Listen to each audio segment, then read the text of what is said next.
se va quitando poco a poco de la araña. No ha dormido esta noche, pero no soy está machista. cansada. No miró ningún espejo, pero se siente todo. Volvemos nuevamente a Estudios de Marítima 100.9 con este espacio maravilloso que tenemos todos los sábados de 8 a 12. Periodismo sin Photoshop de la mano de Semanario 1. Ya, ahora sí, ya está aquí sentadito mi invitado, ya lo había anunciado antecito. José Luis Parades, economista, asesor general de la Gobernación de Santa Cruz. Nadie mejor que usted, Licen. Qué maña esa decirle Licen, ¿no? Como los pelados, te digo. Licen, porfa. José Luis, ¿no? José, dijo usted que no le puedo decir yo José Luis así directamente, licenciado. Nadie mejor que usted para que hablemos de economía, ¿no? Yo sé que el tiempo, uno podría estar toda la mañana porque ha sido el tema de la economía, muy vinculado con el tema político, pero ¿qué balance se puede hacer de 2017, licenciado José Luis Parada? A ver, Maggie, en primer lugar, un gran saludo a toda esta gran audiencia de Marítima 100 y sobre todo del programa que usted conduce. Y lo que queremos decir primero es que en el tema de la economía, de las variables macroeconómicas que el gobierno siempre ha cuidado, y todo el mundo cuida, lógicamente, y las cuida a veces hasta con mala información y escondiendo información. Pero lo que no se puede esconder es que son 3 años, es tercer año de un déficit comercial. ¿Qué quiere decir eso? De que estamos exportando menos de lo que estamos importando. Eso quiere decir que hay que demandar más divisas para cubrir esa diferencia. El 2015 fueron 211 millones el déficit. 1.211 millones fueron el 2016 y vamos a octubre, 915 millones de dólares. Entonces, quiere decir que hay un problema bastante complicado en lo que corresponde a la balanza comercial. ¿Y dónde está el problema de esto? Estos 3 años de déficit lo ha obligado al gobierno a venir y decir, vamos a liberar la exportación de 5 productos. Y lógicamente, esos 5 productos, si los hubieran liberado hace 3 años y no hubieran estado con una política cavernaria de cupos de exportación, porque Maggie, en un mundo globalizado, donde la negociación se hace muchas veces en el internet, por WhatsApp, en fin, creo que existe, es el único país donde existen cupos de exportación. O sea, es algo que, por eso digo cavernario, ya no se ve en ningún país, porque es muy dinámico todo. Y mientras los productores abastezcan el mercado interno, lógicamente se debería haber trabajado con una política más agresiva, porque aparte ese exportador y ese productor boliviano tiene que pelear también con los costos internos que se aumentan todos los años, los aumentos salariales, todo el tema de derechos y obligaciones que les van creando. Y el otro aspecto que es fundamental es que el tipo de cambio, de acuerdo al Banco Mundial, está rezagado en casi 43%. Entonces, lógicamente, para el empresariado boliviano es muy difícil competir con Brasil, con Argentina, que tienen políticas de exportación precisas, fondos de financiamiento para exportación. Entonces, les cuesta competir y estamos viendo aquí los resultados. Dentro del tema fiscal, también se presenta 4 años, Maggie, de un déficit fiscal. Ese déficit fiscal que empieza en 3.4, sube a 6.9, ahora está en 7.2 y la proyección para el 5º año es de 8.4. Quiere decir que estas dos variables, si lo trasladamos a la familia, es que usted está gastando más de lo que está ganando durante 5 años. ¿Y cómo puede usted cubrir eso? con deudas, que alguien le preste plata o poner a trabajar a otro hijo, pero no hay otra manera. Entonces, el gobierno nacional en este momento lo que ha hecho es simplemente mirar de palco esperando que se corrija estas distorsiones económicas, pero no se van a corregir si no se toman las medidas. Es por eso que el gobernador ya de una manera clara y precisa dijo, ¿saben qué? No se hagan más la burla del pacto fiscal. No puede atrasarse más. ¿Por qué? Porque es la oportunidad. Si el gobierno, que ha perdido la capacidad de solucionar el problema de los bolivianos, porque es prisionero de sus propias mentiras, eso de que todo está bien, que no hay problema, pero la gente ya no lo siente en el bolsillo. Entonces, el gobernador hace 7 años planteó el pacto fiscal y ahora lo que ha dicho es un fracaso porque era la gran oportunidad para todos de revisar qué está pasando con esos 5 años de déficit fiscal. Porque ¿qué significa lo que ha pasado cuando sale el viceministro Siles y dice ya está cerrado el ciclo del pacto fiscal, no va a haber redistribución, pero ya está todo acordado, hemos escuchado a todo el mundo? Y yo me quedé confundida. Maggie, yo creo que el gobierno nunca tuvo voluntad para trabajar el pacto fiscal, porque si usted se está gastando, no invirtiendo, el 90% de los recursos del presupuesto general de la nación, no necesita compartirlo con nadie. El problema es que en este momento ya los síntomas económicos comienzan a preocupar. Sale el ministro Siles porque hemos trabajado de los 7 años, acuérdese que con el censo le fueron dando vueltas y vueltas y vueltas y no empezamos hasta el último año en que se ha hecho un esfuerzo muy grande. Hay que recalcar que los miembros de la Comisión Técnica de Pacto Fiscal han hecho un trabajo técnico muy bueno y al igual que el Servicio Estatal de Autonomías, y está toda la información para tomar todas las decisiones. Entonces, con lo que no contaban ellos es que al hacer el análisis de las fuentes de recursos, que fue la 5ª etapa, nosotros, la Gobernación de Santa Cruz, presentó un trabajo y les dijo, un momentito, dentro de la propuesta de los recursos hay que analizar, porque eso está en el reglamento, analizar el régimen económico y financiero que se ha mantenido. Y Maggie, en 10 años, el gobierno le ha confiscado a las 9 gobernaciones más de 3.500 millones de dólares, que era plata que iba a salud, a educación, a caminos, generación de empleo y también asociado a desarrollo productivo.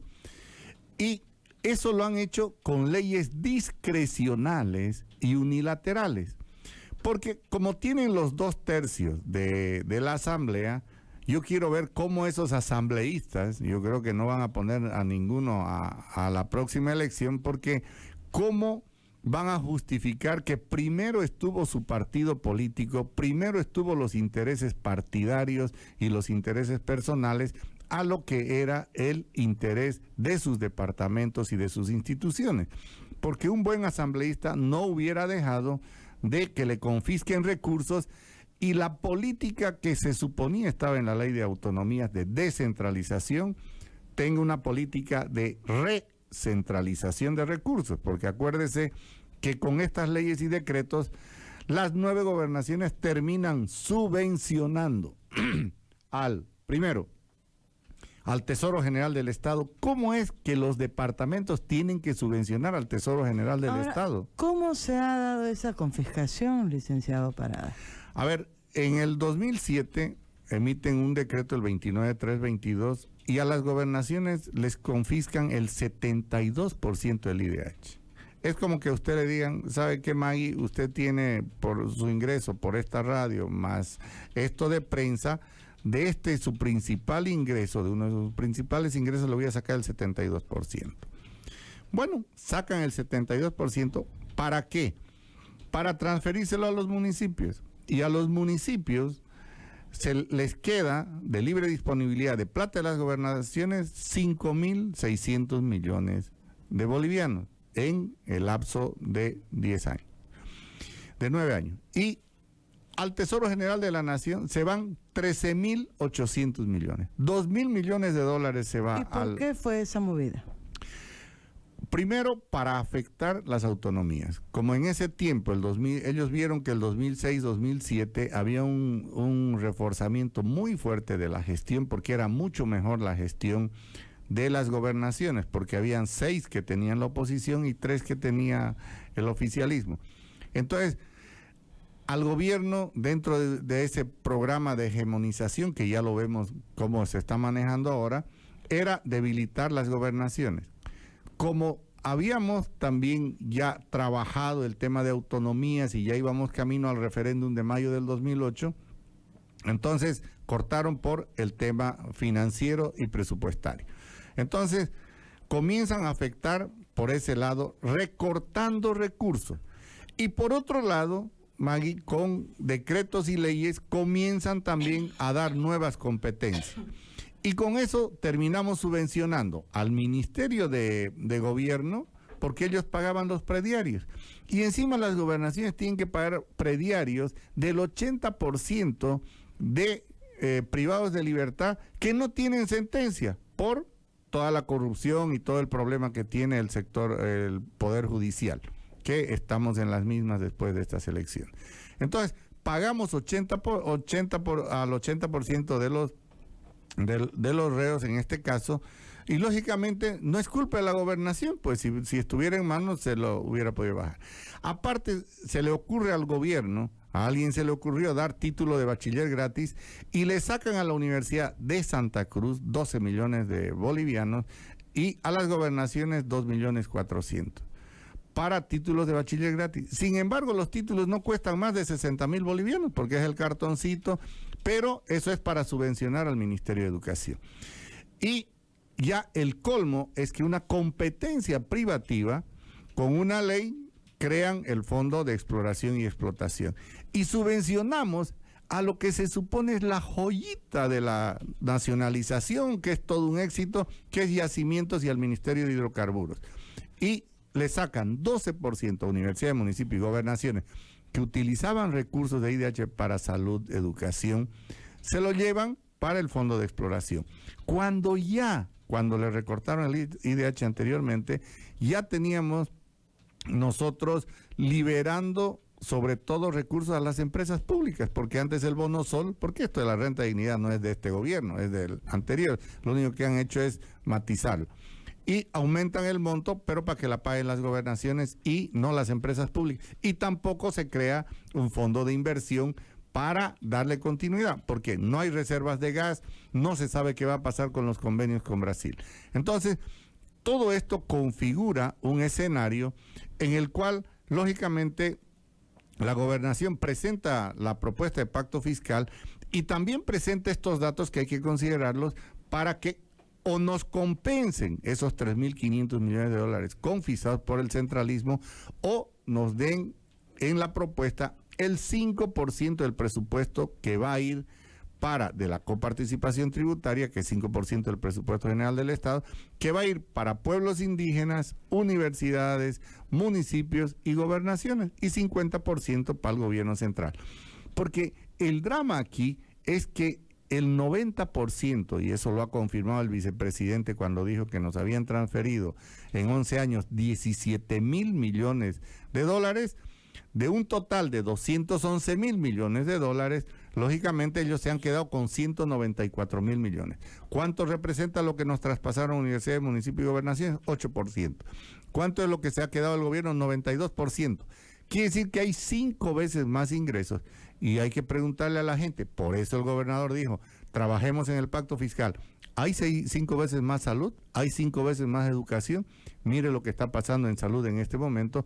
Entonces, lógicamente que tiene que molestar de que sigan manejando el 90% del presupuesto y con altos niveles de corrupción y de ineficiencia que nos ha llevado a 3 años de déficit comercial y a 5 años de déficit fiscal. Del pacto fiscal no hay nada, entonces. He visto una declaración del gobernador de La Paz, Félix Pazzi, que también se suma a eso, ¿no? Dice él que son 5, si no me equivoco, gobernaciones las que le están reclamando, o 6, no me acuerdo, la que le están reclamando, 5, al gobierno el tema, pero ya no hay vuelta ahí. Claro, el problema, Maggie, es que el pacto fiscal, uno de los temas que se incorporó también ahí, y por eso el gobernador ha planteado claramente el fracaso del pacto fiscal, era solucionar el tema de salud. ¿Por qué? Porque el gobierno, en esto de transferir competencias sin recursos, libera a los 3 municipios grandes, La Paz, Cochabamba, Santa Cruz, básicamente de los hospitales de tercer nivel. Y por ejemplo, en el caso de Santa Cruz, el municipio tiene 4 veces más ingresos que la gobernación y le transfieren los hospitales de tercer nivel que estaban bastante deteriorados. Entonces, en este momento, el sector de salud tiene primero el segundo nivel con el municipio, tercer nivel con la gobernación y el 4º nivel que según ellos lo van a administrar cuando son de investigación específicamente, pero el gobierno sabemos que no es buen administrador, lo estamos viendo, que todo el despilfarro de plata que ha habido. Entonces, el problema de los médicos en este momento no se puede seguir penalizando a los sectores como se está penalizando también a las empresas, también a las personas, también a los profesionales. Porque fíjese, la presión tributaria, en cada ley que ellos hacen ponen simplemente unos 2 o 3 artículos de multas, sanciones, y se han acostumbrado a el tema de la cárcel, de tal fecha, para ir inhabilitando posiblemente a los que puedan de una o de otra manera hacer reclamos y que piensen distinto. Entonces, esta es una sistematización que ha habido, y lo que queríamos y se buscaba era que en el pacto fiscal se solucionen todos estos problemas. Lastimosamente no hay voluntad política del gobierno para solucionar este tema y tampoco están solucionando el problema económico, que ya es bastante complicado. Entonces, el tema de salud se va a seguir profundizando porque no se dan las condiciones a los médicos. El artículo 37, Maggie, de la Constitución Política del Estado dice que la salud es prioridad financiera del Estado boliviano. No pasa del 4% el presupuesto a la asignación presupuestaria de salud directa, digamos, entre que los ítems y otras cosas.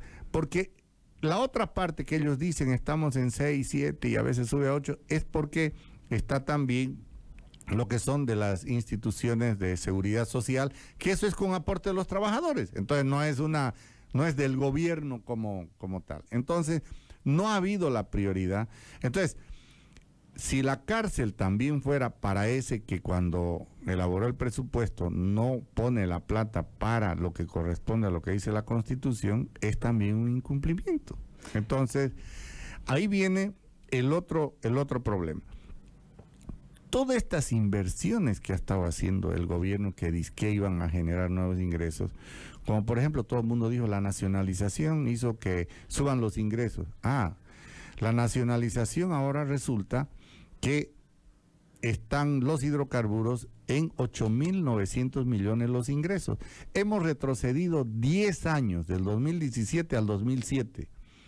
Y claro, muchas veces el gobierno dice, y lo he escuchado al viceministro, nosotros dimos antes los recursos y después las competencias. Bueno, ahora que nos han quitado los recursos, bueno, le devuelvo sus competencias, que es otra propuesta que también está planteada.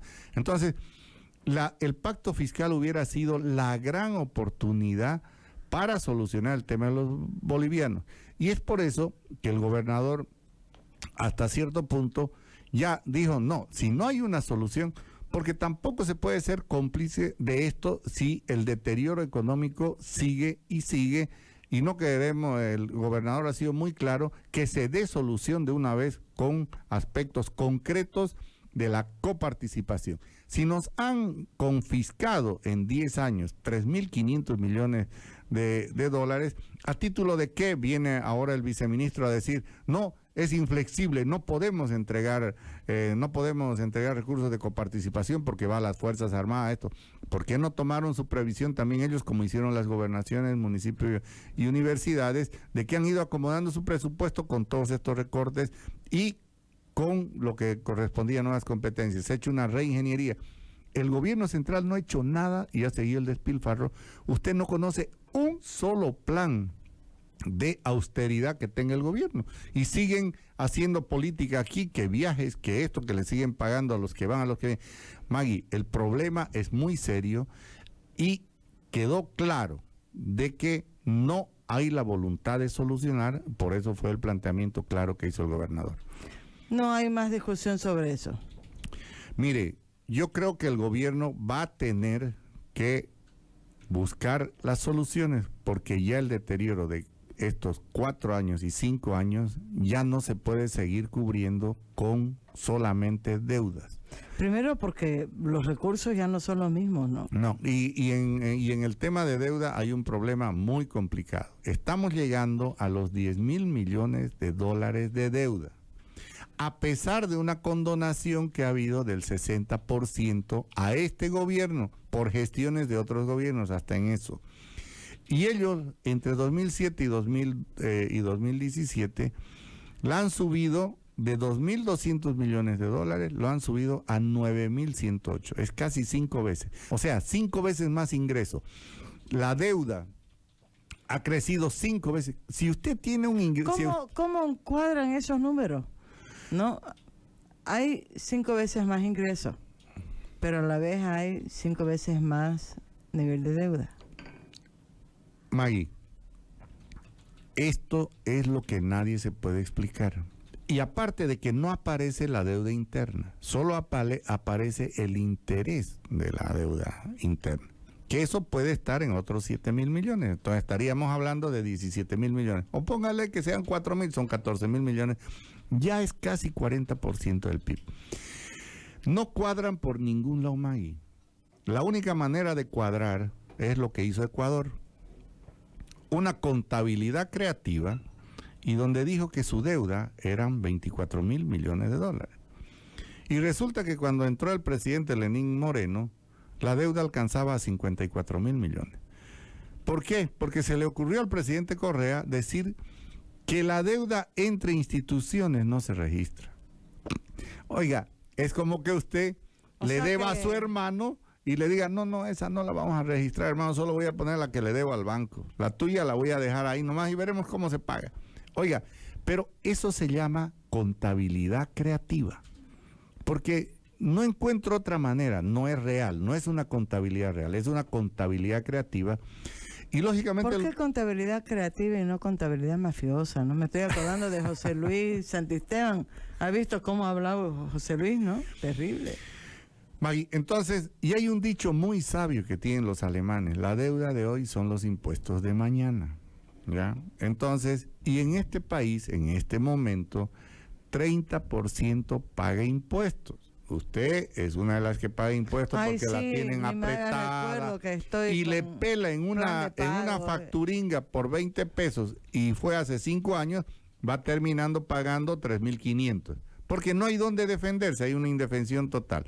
Y como el gobierno no ha cambiado esas leyes para aumentar el universo de contribuyentes, por ejemplo, en algún momento nosotros planteamos, a ver, cobrémosle pues a la libra de coca 5 bolivianos. Y va a ver que a nadie le va a faltar plata, porque el otro día fui a dar una charla en una fraternidad y mira, hasta los fraternos de aquí de Santa Cruz, amigos míos, parecía yo que estaba en Yapacaní, porque Chapare. Todo el mundo sacaba su bolsita, no su esto. Pero claro, Maggie, ha proliferado mucho el tema del consumo de la culico, hasta hay una coca social que está por ahí y está muy bien, que está en coca en polvo. O sea, que es la única industrialización que ha resultado. Entonces, pero si usted le pone un impuesto, póngale, por ejemplo... Pero no avanzó esa propuesta. No, lo que pasa que es ahí, Maggie, donde el gobierno, digo, que ha perdido total capacidad de solucionar los problemas, porque le tienen miedo a poner un impuesto, pero a esos que siempre han pagado impuestos, los siguen multando, le siguen poniendo UFBs, porque la UFB tiene una trampa, es más alta que la Lamentablemente inflación. Los planes que uno hace para Yo le decía eso al doctor Arqués. ¿No? Ya me olvidé. Qué barbaridad. Tanto que lo he ido a visitar. Le decía, el gran problema es que parece que está todo hecho como para que uno no pueda salir de las deudas que tiene, ¿no? Porque el tema ese de que esté en un FB me parece una barbaridad. Eso es contrario también a todo lo que está establecido dentro de la Constitución, porque la UFB es del tiempo de la UDP, viene desde ese tiempo. Con eso nosotros sacamos la compensación de regalías. Que tuve un problema y tuve que vender una casa por nada más porque mi deuda era cada vez mayor. Yo ya le venía pagando al banco 9 años, le había pagado $16,000. Mi deuda era de 20,000. Y después de 9 años yo le debía 21,000. Claro, casi me infarto. Maggie, y eso le está sucediendo a mucha gente. El Servicio de Impuestos Nacionales lo que no se está dando cuenta es que con esta presión está induciendo a la informalidad. Y ya el sector informal tiene su propia autonomía, porque está el sector informal, legal e ilegal, que es un aporte muy grande que hay a la economía. Nadie se anima a dar los datos, pero ahí están. Entonces, lo que se ha querido es apoyar con estas propuestas de pacto fiscal a soluciones integrales. Ya todos vamos buscando soluciones. Pero el tema es que decimos que es un fracaso porque definitivamente el gobierno no tiene la voluntad de seguir con el pacto fiscal porque le afecta a sus intereses. Y lo que es peor, nos vamos a terminar cayendo igual porque el gobierno no va a solucionar el problema. Estamos viendo salud, estamos viendo también el tema de los transportistas, estamos viendo también el tema de la educación. Entonces, el deterioro es muy grande y los índices que tenemos, sobre todo el tema de déficit comercial, fiscal y la falta de ejecución presupuestaria, el presupuesto no se ejecuta más del 70% y eso es porque definitivamente la contabilidad creativa mete papeles, pero no se refleja en papel moneda, o sea, en plata. Es como que usted dice, yo gano $10,000 al año, 7,000 le ingresa y los otros 3,000 son esos recibitos que usted da para que alguien le pueda prestar. Eso es lo que tiene, eso se llama una contabilidad creativa.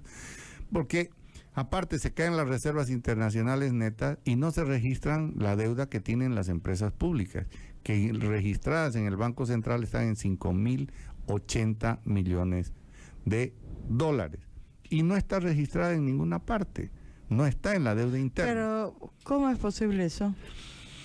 Muy fácil, cuando usted tiene el control de todo y muchas veces tiene también el monopolio de la información y tiene todo un sistema, porque algo hay que respetarle al gobierno. Lo único bueno que han hecho es tener un sistema de información bastante bien organizado. Estaba mucho mejor cuando estaba Walter Chávez, ahora han perdido un poco de eficacia porque ya han sido avasallados, pues ya la gente no siente de que uno está bien. Fíjese, solamente cuando hablan de la industrialización, planta de urea y amoníaco. Eso, 3 meses funcionó, Maggie, y se reventó. Dijeron que había una reparación. ¿Cómo? Usted una casa nueva a los 3 meses le va a estar cambiando cañería, le va a estar cambiando el piso, le va a estar cambiando el techo. Es porque definitivamente esa planta, en primer lugar, si se aplicara lo que se aplica a los médicos, deberían estar presos todos los que decidieron llevarla a bulo. ¿Por qué? Porque el estudio de mercado especifica de que toda producción y toda industria tiene que estar cerca de los mercados de consumo. Y aquí a alguien se le ocurrió, por una decisión política, de que no esté en Puerto Suárez, porque era, primero, porque tenía el mercado a la vuelta de la esquina, tenía la infraestructura para seguir. Pero le aumentan casi 700 kilómetros y lo meten en el centro del país. Eso es daño económico al Estado, supuesto daño económico, para que no digan que se está acusando. Y la Contraloría ya debería estar investigando, y la Fiscalía, qué ha pasado con ese caldero, con todo lo que ha sucedido en esa planta. Cada vez que alguien nombra la Contraloría, yo digo, ¿será que la gente, los jóvenes sobre todo, sabrán que existe Contraloría en el país? No, lastimosamente eso es una de las fallas principales, ¿no? Que nunca han estado donde deben estar. ¿Quién es el Sin Contralor, embargo, licenciado? claro. No, y Maggie, aquí le voy a dar otro dato. ¿Usted sabe quién es el Contralor? Es un señor Ara, que era el subcontralor. Trabajaba con Herbas años, o sea, es lo mismo. El problema, fíjese, y le voy a dar un dato para que la gente nos pueda atender. Cuando se tratan de casos, por ejemplo, el Fondo Indígena, cuando se trata de lo de yacimiento, siempre va un fiscal. Cuando hay el juicio a Rubén Costas, van 10.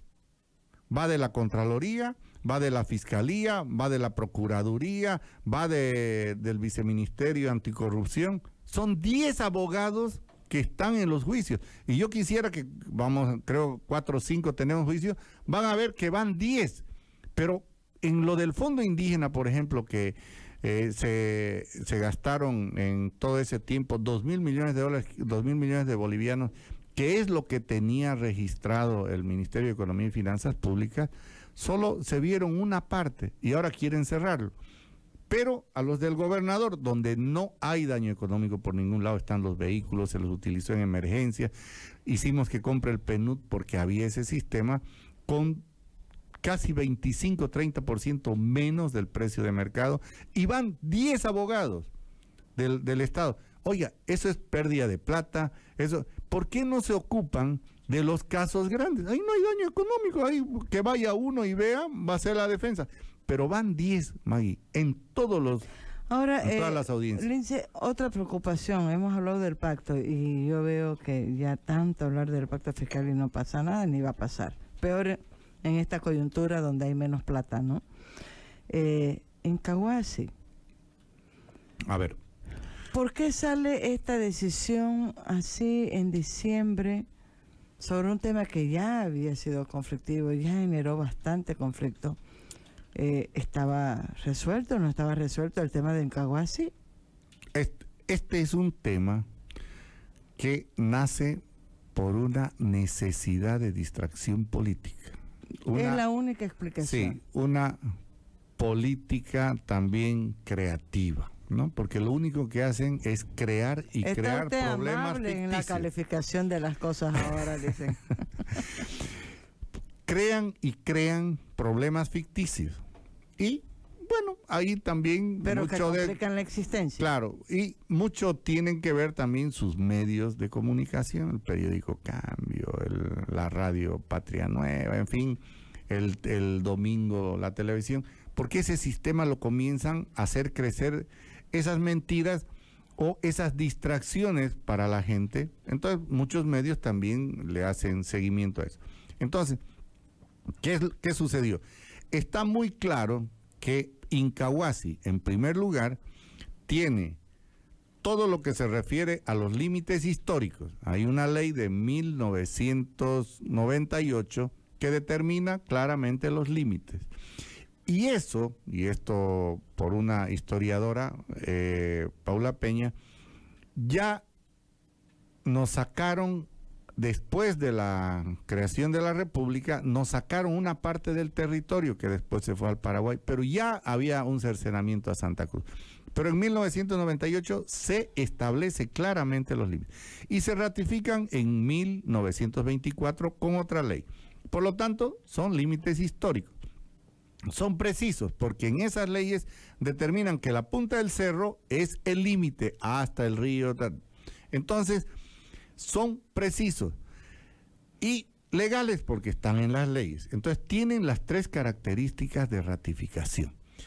Y el otro tema es que si usted tiene definido los límites como estaban en un estudio imparcial de una empresa totalmente imparcial, fue una empresa canadiense, entonces no hay que discutir. Otro estudio va a ratificar lo mismo. No ha habido terremotos, no ha habido...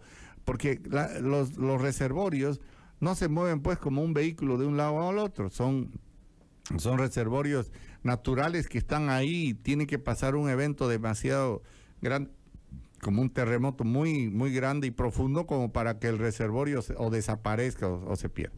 Y tenemos el antecedente en Margarita, donde se determinó de que Margarita, Tarija, seguía recibiendo sus regalías. Y cuando toque la conciliación, ya el Estado devolvería esos recursos sacándole a Tarija. Entonces, ¿qué es lo que ha pasado ahora? El Tribunal Constitucional, que ya está de salida, en primer lugar, no tiene moral, porque ya está de salida. Aparte en de octubre feneció el mandato. Efectivamente. Entonces, en diciembre sacan un fallo político muy complicado, porque dice, se deja en custodia las regalías. Oiga, ¿le va a dejar en custodia al Tesoro General de la Nación con un déficit de 8.2? ¿O es que el Tribunal Constitucional está ayudando para que ese déficit sea menor con la plata de Santa Cruz? Muy simple. Entonces, esa ineficiencia del Estado en administrar, no le puedo dejar pues de custodia los recursos a alguien que tiene o sea, ¿cuál es la justificación para haber hecho eso? ¿Por qué dejarle en custodia? No hay ninguna justificación, ni técnica, ni financiera, ni presupuestaria, porque queda muy claro de que bajo el punto de vista es una decisión que no debería afectar, porque no hay ni antecedentes ni marco legal para hacerlo, es una decisión política del tribunal. Aparte, si usted le deja en custodia al Tesoro General del Estado, es como dejar pues al ratón cuidando el queso. Si sabemos que ya se han gastado toda la plata de los bolivianos, se están gastando las reservas internacionales, están endeudando al país por esa incapacidad que tienen para el manejo. Entonces, pero lo que no se han dado cuenta que esta decisión política puede tumbar todo el programa de inversión del otro año, porque la gobernación no va a poner su contraparte, no puede. Y tenemos nosotros un fondo de fideicomiso y las regalías para pagar la deuda. Entonces, esa medida política va a afectar el plan de inversión el 2018. Solo para que la gente sepa, estamos hablando de Incahuasi, porque son regalías que le corresponden a Santa Cruz. Sí.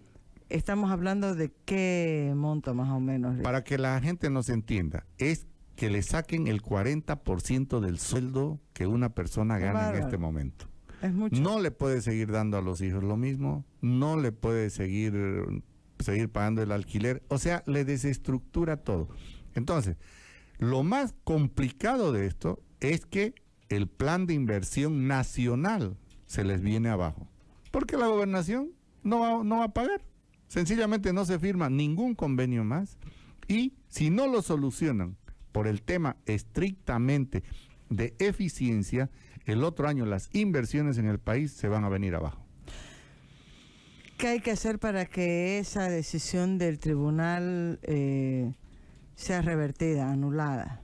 ¿Depende solo del tribunal? Sí, el camino es lo más fácil, Maggie. Si los tribunos entran el 2 de enero y el 3 de enero revisan ese fallo, lo único que tienen que hacer es declararlo nulo. O simplemente, si quieren hacer otro estudio, sin afectar el ingreso de regalías.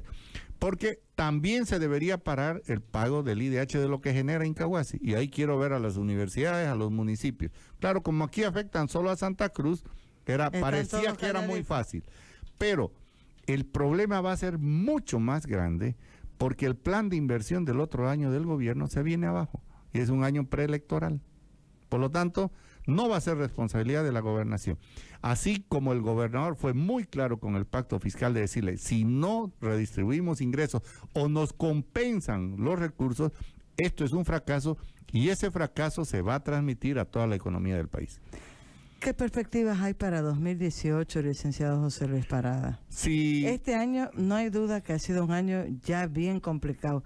Yo comentaba un poco, es un termómetro, ¿no? Aunque dicen, no, que es que se han trasladado los centros a los malls, no, esa explicación no me basta. Le digo, yo decía, no voy a salir a ninguna parte en diciembre porque siempre el tráfico es horrible. Nada. Tráfico, poco tráfico, tiendas muertas, el centro completamente muerto. Le he preguntado a varias personas, preocupadísimos porque no tienen venta, ¿no? Incluso en los famosos centros comerciales como son los malls, estos, tampoco es que hay una gran actividad, o sea, se siente. Casas en venta y en alquiler por todas partes. 2018 va a ser un año más difícil. Va a ser más difícil. ¿Por qué? Porque en primer lugar va a mejorar un poco en el tema de los ingresos de hidrocarburos, tal vez la balanza comercial puede un poquito bajar, pero va a seguir siendo igual deficitaria. Pero el problema es que hay menos circulante de dinero. ¿Por qué? Entre 2015, 2016, 2017 y la tendencia del 2018 es que la mayor parte del presupuesto 2018 está con fuentes financieras. Es como que usted diga, yo voy a ganar $10,000, 7,000 existe y 3,000 me tengo que prestar o tengo que conseguir de otro lado. Entonces va a haber menos circulante. En este momento ya hay menos circulante. Lo que está sucediendo es que usted exportaba 12,000 millones de dólares. Ahora está exportando entre 7,900 a 8,400. Quiere decir que está dejando de circular 4,000 millones de dólares ya entre esa diferencia que había con el tema que se iba al pago, por ejemplo, de las empresas públicas y el circulante era mayor. Ha reducido el circulante y lo que está haciendo el gobierno simplemente es tratar de cubrir todo este déficit con deuda, con créditos externos, como son todos los que están saliendo.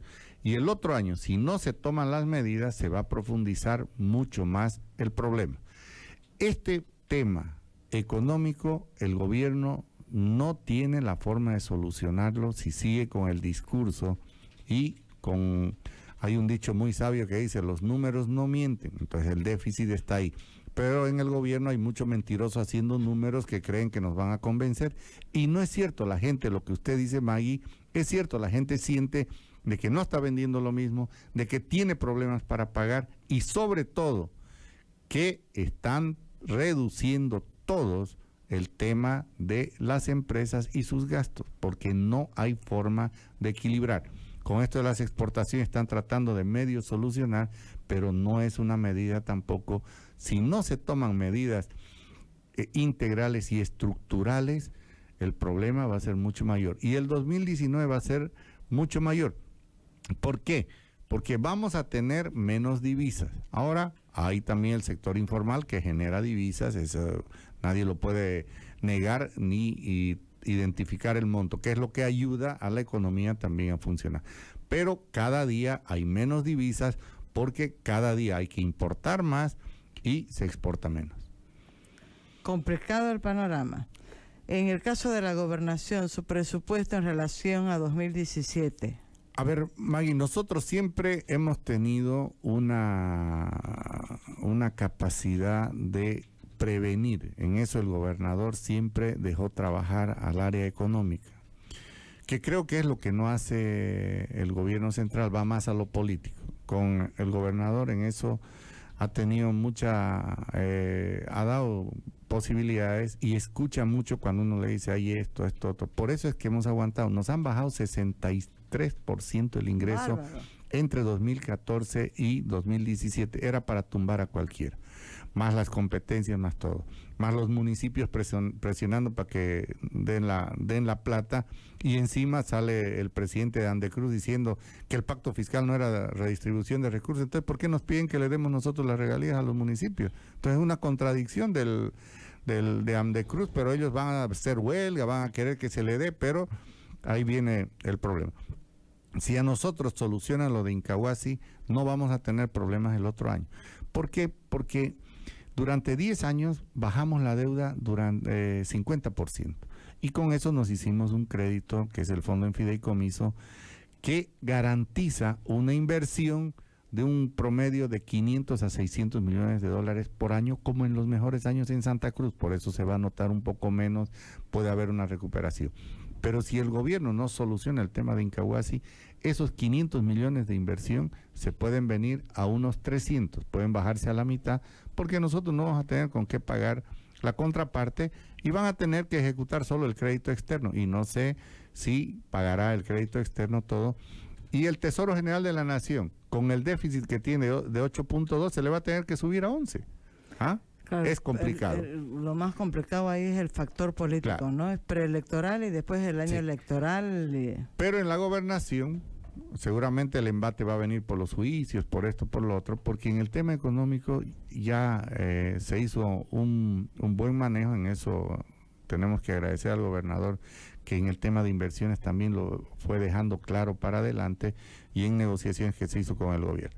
Entonces, el problema ahora viene de que si le va mal a Santa Cruz, le va mal a Bolivia. Y es lo que nunca asoció el gobierno, que no puede, si baja, por ejemplo, el tema de provisión de alimentos, o se bajan las inversiones programadas en Santa Cruz, que va a estar en un 20-25% del otro año, en el plan de inversión. Si no solucionan el tema de Incahuasi, esa inversión la van a tener que hacer con créditos externos solamente y recursos del TGN, porque la gobernación no va a poder pagar ni un peso. La última, siempre digo yo la última, esta va a ser la última de verdad, David y Viviana, que son los que me controlan el tiempo. Voy a hacer de cuenta que usted ya se había olvidado usted de mostrarme su letrerito, o sea que ya la gané. Voy a hacer de cuenta que usted es un profesional que está en el ejercicio libre, por ahí suelto, no es de la gobernación, y yo me acerco y le digo, lo quiero contratar, deme una asesoría, dígame qué debo hacer para 2018. Primero, ¿qué previsiones? ¿Cómo me manejo en 2018? Estoy saliendo 2017 con deuda. Ya, primero lo que tiene que hacer es refinanciar todas sus deudas. Segundo, la prioridad tiene que ser lo que va a generar cierto ingreso o le genera una mejora a la familia, como es el estudio de los hijos. Porque uno invierte en los hijos. A la larga, el buen hijo dice que es una bendición de Dios. Entonces, en esa priorización es el tema de la educación de los hijos y gastar lo esencial por el momento, hasta asegurar que su deuda la va a poder pagar. Porque fíjese usted, hay dos temas que complican mucho en la vida cuando hay estos problemas. Uno es que muchas veces por una deuda pequeña se pierden cosas grandes, porque nadie se cae por falta de activos, se cae por falta de liquidez, porque usted puede tener 3 casas, no las puede vender y las termina perdiendo, por decir, yendo a un extremo. Entonces, hay que garantizar pagar la deuda y que no le afecte su patrimonio y poder llegar. Gastar el mínimo, y yo les daba un consejo a un amigo, entre chiste y chiste le dije, el mejor consejo que te puedo dar y te ahorras 30-35% es que los útiles lo compres en Navidad y los regalos en febrero. Porque es eso, se ahorra 35%. Eso no los tenemos que anotar, increíble, está bueno. Y la otra, Maggie, es no hacerse nuevos compromisos de ningún tipo. Solucionar. Por ejemplo. O sea, si necesitas cambiar un mueble, si necesitas hacer una inversión improductiva, no hacerla. Esperar hasta ver qué va sucediendo. Porque en este momento, cuando uno ya compra, ya se hace de la deuda, lógicamente eso hay que pagar. Porque mucha es un gente ha círculo tenido vicioso. ese problema este año. Yo les decía, riendo un poco, no sé si era con usted, Viviana, le digo, pucha, no sé cómo, es que escuché a una persona y dije, eso debe ser ahorita generalizado. La gente contó con el segundo aguinaldo y se embarcó en viajes, paquetes de turismo, ampliaciones de la casa, un nuevo vehículo, contando en que iba a tener su segundo aguinaldo. Claro, Maggie, y el Experiencia es otro, un error, ¿no? y el otro, así como hace la familia, esos son los gastos esenciales que uno tiene que hacer. Por ejemplo, yo lo he aplicado en la vida. Yo vivo en la misma casa hace 25 años, pero mis hijos han tenido, ya el otro año sale la 5ª profesional. Esa ha sido mi prioridad. Muy distinto a otros que tienen una casa, en fin. Pero en las empresas también juega un papel fundamental sobre lo que usted hablaba. El manejo de stocks. ¿Por qué? Porque hay especialistas en manejos de stocks. Por ejemplo, si usted se fija, hay un sobreestocamiento de vehículos y uno lo nota cuando ve la publicidad en los periódicos. Exacto. Y lo ve la publicidad en la televisión. Eso, dentro yo he sido gerente de operaciones de una empresa automotriz y lógicamente gasto en publicidad, pero a la vez, si no vendo, es un costo adicional. Entonces, el manejo de stock, de tener lo esencial, los máximos y mínimos, cosa que yo no invierta más para que el banco no me cobre una tasa mayor y se me vaya en costo financiero.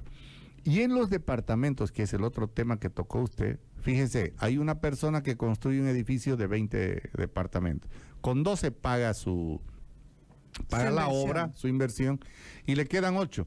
Entonces, como ya se le dificulta y paga 8% de interés al año, lógicamente es preferible liquidarlo, lo que vendía, por ejemplo, en 90,000, lo larga en 70,000. Claro, porque el interés Le iba a preguntar de ahorita, ¿es un buen momento para vender y comprar? No, es un buen momento para comprar, no para vender. Yo diría que es un buen momento para vender todavía, ¿ya? ¿Por qué? Porque si usted en este momento todavía se nota cierta liquidez que puede irse restringiendo, entonces lo que hay que hacer en este momento, hay ciertos lugares estrella, por ejemplo, zonas como Equipetrol, ciertos lugares que no baja, y el otro es el tema de condominio. Pero hay algunos departamentos en fuera de esa área que han bajado entre 20 a 30%. Viviana quiere saber cuáles son porque está buscando uno. No, y una pregunta, mira, ya yo lo estoy pasando, le dije era la última y no fue, ¿no? No, porque es que estamos hablando acá hace semanas y yo estoy dándole vuelta a un problema. Es una buena salida, por ejemplo, que uno de mis bienes es mi vehículo, ¿no? Y que en este pueblo se necesita tener vehículo porque el transporte es carísimo y es pésimo además, ¿no? Yo le decía ayer le dije anoche, no, creo que voy a vender mi vehículo para pagar, no consigo la plata que necesito, luego para terminar, no quiero terminar 2017 con la deuda que tengo ahorita. ¿Es buena salida o no? ¿O es mejor buscar otras alternativas? Porque mire, usted estaba hablando algo claro, de los activos. Sí, lo que pasa... Y esto vale para un montón de gente que nos escucha porque debe estar igual que yo. El tema de vehículo, Maggie, usted ha tocado un tema que es fundamental. El vehículo como medio de transporte, porque eso la hace más eficiente en su trabajo. Y dependiendo del costo, si es un vehículo que ya tiene 2, 3 años, no hay necesidad y no le va a dar tampoco mucho costo. El problema es que si usted lo vende, viene la otra parte. Una carrera de taxi no cuesta menos de 15 a 20 pesos. 20. Ya, 20 pesos. Usted puede hacer 5 carreras al día. ¿Ya? Son 100 pesos. Y si hace más, si hace 10, son 200 pesos. Y si lo multiplica por 20 días, son 4,000 bolivianos. Entonces, no hay necesidad. ¿Era el ejercicio, no, David? No hay necesidad de venderlo. ¿Por qué? Porque el combustible es barato. Y como usted ya tiene el vehículo y le sirve, usted tendría que financiarse 3,500 para su taxi. De un sueldo, si sigue su sueldo congelado, entonces es preferible quedarse con el auto. A lo mucho le tendrá que invertir usted en un arreglo pequeño, menor. Y depende también del vehículo, ¿no? Porque hay algunos que se compran vehículos caros y en la primera el impuesto no lo puede pagar porque no me di cuenta que era tan alto el impuesto, ¿no? Entonces, porque hemos estado acostumbrados 10 años, ¿cómo le cambiamos el chip a la gente de que no va a haber la plata como había antes? Hay empresarios y por ejemplo cadenas, todo, de que sus costos se le han ido subiendo, la franquicia de afuera viene fuerte y no perdona, entonces es ahí donde el tema de especialistas en costos y el sentido común de las mujeres es fundamental. Entonces, es que yo creo que soy medio hombre en muchas cosas, hasta en eso. Me falta el sentido común de las mujeres. Pero es una readecuación como se hace en las empresas. Por ejemplo, nosotros, y en eso, cuando se le explicó al gobernador, se tuvieron que cortar proyectos y todo. Se hizo una rebaja para poder entrar en el 63%. Él tuvo que asumir también costos políticos. Pero los asumió, por eso está sentado ahí. Y como este tarudo, son 12 años aguantando, así que vas a tener que seguir ahí en este trance de la última fase, pero ha sido muy difícil para nosotros con todos los ataques que nos han hecho de todo tipo. Y por eso se buscó siempre el bien mayor, pacto fiscal, solucionen, pero lastimosamente nos topamos con las mentiras del gobierno que no están solucionando nada. Las soluciones no siempre están en las manos de uno, ¿no? Listen, me encantó la entrevista. Creo que la próxima vez lo vamos a traer solamente para hablar de finanzas personales, ¿o no? ¿Qué dice? ¿Qué les pareció a ustedes, Viviana, David? ¿Verdad, no? Gratis, además. Muchas gracias, licenciado. Que tenga mañana una bella noche en familia. Va a ser mi primer Navidad sin mi hijito más chico. Está lejos. Y que tenga un buen 2018. Maggie, y para Viviana y Davidco. Para David, siempre que Dios me los bendiga, guarde y que tengan una linda Navidad mañana y un mejor año. Como digo, que nada ni nadie opaque nuestra alegría de mañana, ¿no? Ni nadie mate nuestra esperanza de que 2018 va a ser mejor que 2017. Hay un dicho: para 3 días de jolgorio y 1 de velorio, pásenla bien. Nos vamos al corte recordándoles que